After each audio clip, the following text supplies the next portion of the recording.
Nature pure -17 cholesterol free rice bran oil, এতে রয়েছে এমন উপাদান যা আপনার হার্টকে রাখে সুস্থ। আপনার হৃদয় সত্যিকারের বন্ধু।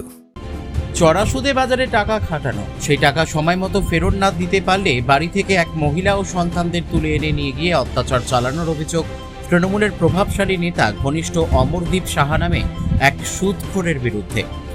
মালদার গ্রাম থেকে শহর ত্রাস এই অমরদীপ সাহা। রাজ্যের পালাবদলের পরই একের পর এক অভিযোগ জমা পড়তেই বেপাত্তা এলাকা ছেড়েছে অমরদীপ সাহা। মালদার ইংরেজ বাজারের পুরাটলি বাঁধ রোডের বাসিন্দা এক মহিলার দাবি, মাত্র 2 লক্ষ টাকার ঋণ প্রায় 1.5 বছর আগে এই অমরদীপ সাহার কাছে 10% সুদে নেওয়া হয়েছিল। পরবর্তীতে সেই টাকা শোধ করা হয়েছিল, কিন্তু সুদ ব্যবসায়ী অমরদীপ সাহার দাবি সুদ আসল মিলিয়ে 22 লক্ষ টাকা হয়েছে বলে দাবি করে। এরপর মহিলা ও তার পরিবারকে চাপ সৃষ্টি করা হচ্ছিল টাকা দেওয়ার জন্য। দিতে না পারায় মহিলা মারধর ও বাড়িতে ভাঙচুর চালানোর পাশাপাশি মহিলা ও তার সন্তানদের তুলে নিয়ে যাওয়া হয় বলে অভিযোগ। নির্যাতিতা মহিলার অভিযোগ, তৃণমূল জমানায় সংশ্লিষ্ট থানায় এই বিষয়ে অভিযোগও জানাতে গিয়েছিলেন, কিন্তু তার অভিযোগ শোনা হয়নি। রাজ্যে পালাবদলের পরই ন্যায্য বিচারের দাবিতে নির্যাতিতা মহিলা থানায় অমরদীপ সাহার নামে অভিযোগ করেছেন। শুধু একটি মহিলার পরিবারের ঘটনা নয়, গত কয়েক মাসে একাধিক মহিলা এই সুদখোর অমরদীপ সাহার নামে লিখিত অভিযোগ করেছে। একের পর এক অভিযোগ জমা হওয়ার পরেও পুলিশ এই অমরদীপ সাহাকেই ধরতে পারেনি। ওয়াকিবহাল মহলের একাংশ দাবি, প্রভাবশালীদের একটা বড় অংশের হাত রয়েছে অভিযুক্তের ওপর, তাই তার নাগাল পাচ্ছে না পুলিশ। এতেই শুরু হয়েছে রাজনৈতিক চর্চা। তৃণমূল নেতা বিশ্বজিৎ ঘোষ জানান, এই অভিযোগটা আমরাও শুনতে পেয়েছি। পুলিশ আইন অনুযায়ী এর বিরুদ্ধে কড়া পদক্ষেপ নেবে। এখানে কোনো দলের বিষয় নয়, অন্যায়কে অন্যায় বলতেই হবে। দক্ষিণ মালদা বিজেপির সাধারণ সম্পাদক বিশ্বজিৎ রায় জানান, মালদায় দ্বিতীয় শাহজাহান হয়ে উঠেছে এই অমরদীপ সাহা, যিনি আবার তৃণমূলের পরিচালিত ইংরেজবাজার পৌরসভার চেয়ারম্যান কৃষ্ণেন্দু নারায়ণ চৌধুরীর ঘনিষ্ঠ। সন্ত্রাসের বিরুদ্ধে গর্জে উঠেছে সাধারণ মানুষ। আজকে পুলিশ প্রশাসনের কাছে লিখিত অভিযোগ করছে। আমরা চাই এই অমরদীপ সাহার বিরুদ্ধে পুলিশ প্রশাসন কড়া পদক্ষেপ গ্রহণ করুক। কি করেছিলেন, কত টাকা নিয়েছিলেন, কি হয়েছিল, বলুন, ক বছর আগে? আমরা এই 14 মাস আগে, মানে 1 বছর 2 মাস আগে, আমরা এই 5-6 জন মিলে ওর কাছে 2 লাখ টাকা নিই। ঠিক আছে, ওই 2 লাখ টাকাটা ওই 10% আমাদেরকে দেয়। ওই টাকাটা আমি ওকে ইন্টারেস্টের উপরে দিয়েছিল, তো ওই টাকাটা আমরা ওকে শোধ করে দিয়েছি। শোধ করার সাথেও তারপরেও ওই চাপ সৃষ্টি করছে যে না, টাকাটা পাবোই। ঠিক আছে, টাকাটা পাবে। এবার আমরা যদি বলেছি কিসের টাকা, তো তখন ওই এসে বলছে না, এটা সুদের টাকাটা, আর আসল ইন্টারেস্ট ফাইন সব ধরে নিয়ে 22 লাখ টাকা চেয়েছে। 22 লাখ টাকা যখন আমরা বলেছি না, টাকাটা পাবে না, তখন ওই লোকজন নিয়ে এসে দিয়ে বাড়ি ভাঙচুর করে, আমাদেরকে রাত্রেবেলা অনেক রাত্রে উঠিয়ে নিয়ে চলে যায়। ওদেরই ছেলে, আমার ছেলে, মেয়ে আর আমাকে, অমরদীপ সাহা দিয়ে উল্টা পাল্টে অনেক গালাগালি করে, মারা ধমকি দেয়, এগুলো বলেছে। তারপর কি আর, এই তো ভয়ে, আমরা খুব ভয়ে আছি। মার্ডার করারও ধমকি দিয়েছে। থানায় গেছিলাম, থানায় গিয়ে থানাতে কোনো অভিযোগ নেয়নি সেই সময়টাতে। কেন, ওদের তো তখন তৃণমূলের সবাই ছিল, ওরা ওদের সাথে উঠা বসা করতো, ওই জন্য নেয়নি। অমরদীপ সাহা সুদেরই ব্যবসা করে, ওই তৃণমূল দল করে। ওই সব পার্টিরই, তৃণমূল পার্টির লোকের সাথেই ওই মিশতো। তো আপনারা কোথায় ছিলেন এতদিন? আমি ভাড়া বাড়িতে ছিলাম। আমার 7 মাস হলো। কেন? ওর ভয় থাকতে পারতাম না বাড়িতে, যখন তখন ছেলে পাঠিয়ে দিত, গুন্ডাগুলোকে পাঠিয়ে দিত বাড়িতে, মারার হুমকি দিত, অনেকবার মারধরও করেছে। তো তারপর আবার বাড়ি ভয় ফেললেন? আমার 4 দিন হলো।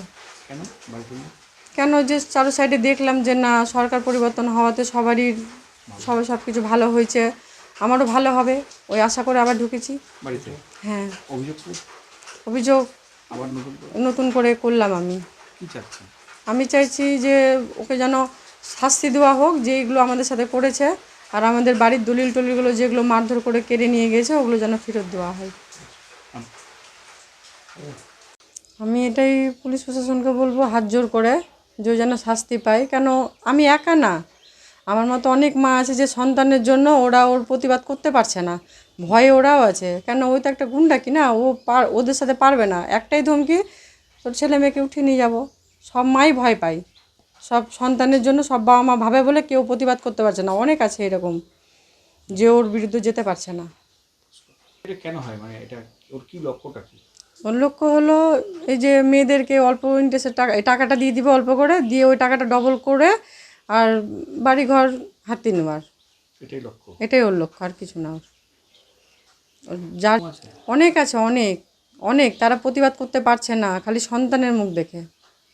খালি একটাই যে ধমকি দেয়, ওই লোক পাঠিয়ে দিবে, লোক পাঠিয়ে ওদেরকে রাস্তা ধরে মেরে দিবে, না হলে বাড়িতে রাতে 2টোর সময় লোক চলে আসবে, এসে নিয়ে উল্টাপাল্টা গালাগালি উঠিয়ে নিয়ে যাবে, ছেলেকে মারধর করবে। এগুলোই তো, এগুলোর জন্য কেউ প্রতিবাদ করছে না। অনেক আছে এরকম, আমার মতো অনেক আছে এরকম। হয়েছিল আপনার বউর সাথে? আমার বউর সাথে হয়েছিল যে আমার বউ 2 লাখ টাকা নিয়েছিল ঋণ বাবদ, 10% ইন্টারেস্ট সমেত। এবার সেই টাকা নিয়ে এবার ওদের মধ্যে দিতে পারছে না পারছে করতে করতে ইন্টারেস্ট সব সমেত ধুয়ে 5 লাখ টাকা দিয়েছে। দেওয়ার পরেও এখনও আবার ফের গন্ডগোল লাগিয়ে দিচ্ছে, দিয়ে হিসাব গন্ডগোল করে বলছে যে 22 লাখ টাকা পাবো। এবার 22 লাখ, অমরদীপ সাহা। এবার 22 লাখ টাকা আপনি কেমন করে বলছেন যে 22 লাখ টাকা? আমাকে হিসাব দেখান, হ্যান ত্যান, কোনো হিসাব টিসাব নাই। আমি 22 লাখ চাইছি, 22 লাখই দিতে হবে, কেউ আটকাতে পারবে না। তখন দেখলাম যে ব্যাপার স্যাপার খারাপ। ওরা টিএমসি ঘনিষ্ঠ, বড় বড় নেতা ওদের সঙ্গে আছে। আমাদের কিছু হবে না, থানা গেলাম, থানাতেও কিছু হবে না। সবাই বলছে যে কিচ্ছু হবে না, ওরাই জিতবে, কারণ ওরাই সব কিছু। তো যেহেতু তখন অভিযোগ নেয়নি এবং ঘুরিয়ে পাঠিয়ে দিয়েছে। আমরা এখন আসি, এখন আমরা পালিয়ে বেড়াচ্ছিলাম। হ্যাঁ, আমরা খুব মানে ভয়ে আছি যে কখন কার কী হবে বলা যায় না। এইভাবে করতে করতে বাইরে 7 মাস ধরে বাড়ির বাইরে ছিলাম। এবার আবার 2-4 দিন হলো বাড়িতে এসেছি, যেহেতু সরকার পাল্টিয়েছে। হ্যাঁ, নানা দিকে নানা রকম আমরা টিভিতে মোবাইলে দেখতে পাচ্ছি যে সবাই সুবিচার পাচ্ছে। আমাদের কাছে, সরকারের কাছে, অর্থাৎ পুলিশ প্রশাসনের কাছে আমার বক্তব্য এটাই, আমরা যেন সুশাসন থেকে সুবিচার পাই, আমার যেন ঠিক মতো থাকতে পারি, সেটাই আমাদের। এবং এইটা যেহেতু কালকে আমরা কমপ্লেন করেছি, সেই তার অনুযায়ী আবার অমরদীপ সাহা কালকে রাত্রেবেলা লোক পাঠিয়ে দিয়ে আবার ফেট করে গেছে। সেনকার রাতে হয়েছিল, এদেরকে উঠিয়ে নিয়ে গেছিলো, উঠিয়ে নিয়ে যাওয়ার পরে ফেট করেছে। করার পরে যে দেখি এরা তৃণমূল ঘনিষ্ঠ, বড় বড় নেতার সঙ্গে এদের উঠা বসা আছে। হ্যাঁ, তখন আমরা কমপ্লেন দিয়েছি, কমপ্লেন নেয়নি, এখন আমরা কমপ্লেন দিচ্ছি। আবার নতুন করে কমপ্লেন দিলাম, যেহেতু অন্য সরকার এসেছে, সুবিচার পাবো এই আশা রেখে প্রশাসনের কাছে আমার দাবি, এটার জন্য ন্যায্য বিচার হয়।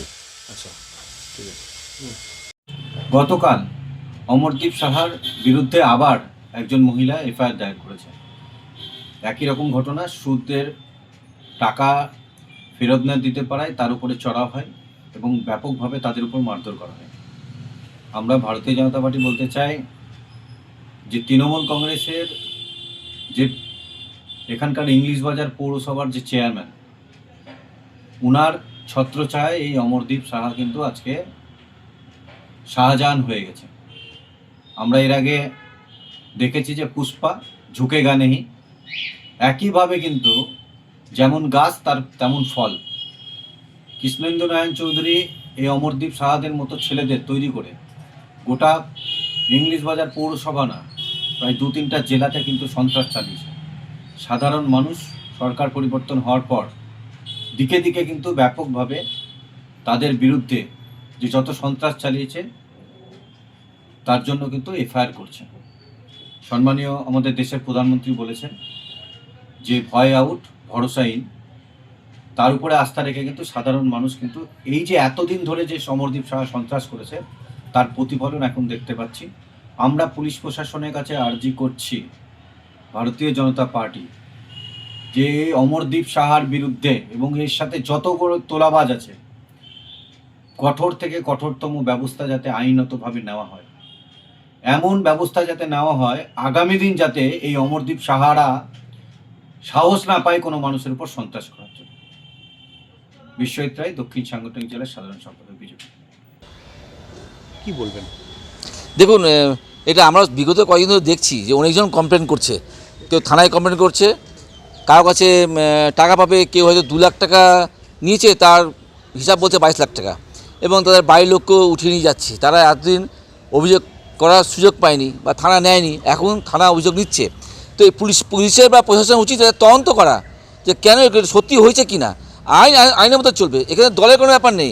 কেউ যদি অন্যায় করে থাকে, কেউ যদি 2 লাখ টাকার জায়গায় 22 লাখ টাকা 30 লাখ 40 লাখ নিয়ে থাকে, তো সে তো অন্যায় করেছে। এবার ঘটনা হচ্ছে প্রশাসনের উচিত তদন্ত করা, দেখা, যদি সত্যি প্রমাণিত হয় আইন প্রক্রিয়ায় ব্যবস্থা নেওয়া। এখানে দলের কোনো ব্যাপার নেই, অন্যায়কে অন্যায় বলতে হবে। এবং আগেও যেই পুলিশ বা প্রশাসন আগেও অভিযোগ নেয়নি, প্রশাসন উচিত সেটাও তদন্ত করা, কেন তারা সেই সময় তদন্ত নেয়নি। তদন্ত করা উচিত এবং আইন প্রক্রিয়ায় যা যা ব্যবস্থা নেবার সেই ব্যবস্থা প্রশাসনের অবশ্যই উচিত। মালদা থেকে পরিতোষ সরকারের রিপোর্ট, কুলিক নিউজ।